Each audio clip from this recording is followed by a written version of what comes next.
નમસ્કાર દર્શક મિત્રો, જનરપન ન્યૂઝમાં આપણું સ્વાગત છે। મિત્રો, આપ સૌ જાણો છો કે માલધારી એ ગુજરાતનું ગૌરવ છે અને આજ માલધારી દિવસની ઉજવણી વડોદરા ખાતે ભવ્ય રીતે ઉજવવામાં આવી હોય ત્યારે મોટી સંખ્યામાં કારેલીબાગમાં આવેલા એલએનટી સર્કલ ખાતે માલધારીઓ ઉપસ્થિત રહ્યા હતા।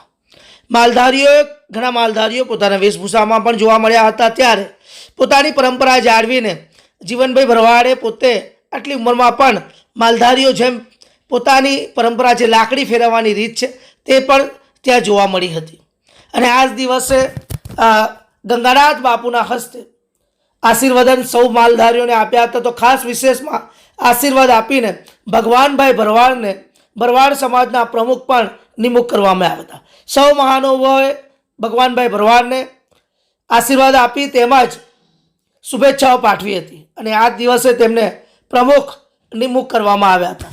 તો માલધારી, આપ સૌ જાણો છો કે માલધારીઓ ગુજરાતનું ગૌરવ છે। કચ્છ કાઠિયાવાડથી લઈને માલધારીઓનો મોટો પંથક પથરાયેલો છે ત્યારે વડોદરા શહેરમાં પણ આવી જ એક ઝલક ડીજેના તાલ સાથે સૌ માલધારીઓ ઝૂમી ઉઠ્યા હતા અને જય ઠાકરના નાદ સાથે આ માલધારીઓની વિશાળ રેલી જોવા મળી હતી। આ રેલીને લઈને વડોદરામાં ખાસ રહેતા માલધારીઓએ પોતે ગૌરવવંતી ગુજરાતનું ગૌરવ જાળવતા હવે માલધારીઓ પણ શિક્ષાના જે કહેવાય કે દાયરામાં આગળ વધે અને પોતાની એક નવી પરંપરા ઊભી થાય જે માલધારીઓનું ગૌરવ છે।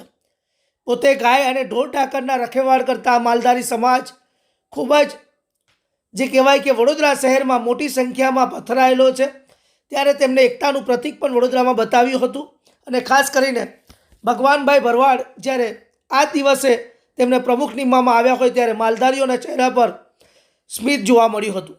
બ્યુરો રિપોર્ટ વિજય મકવાણા, જનરપન ન્યૂઝ, વડોદરા।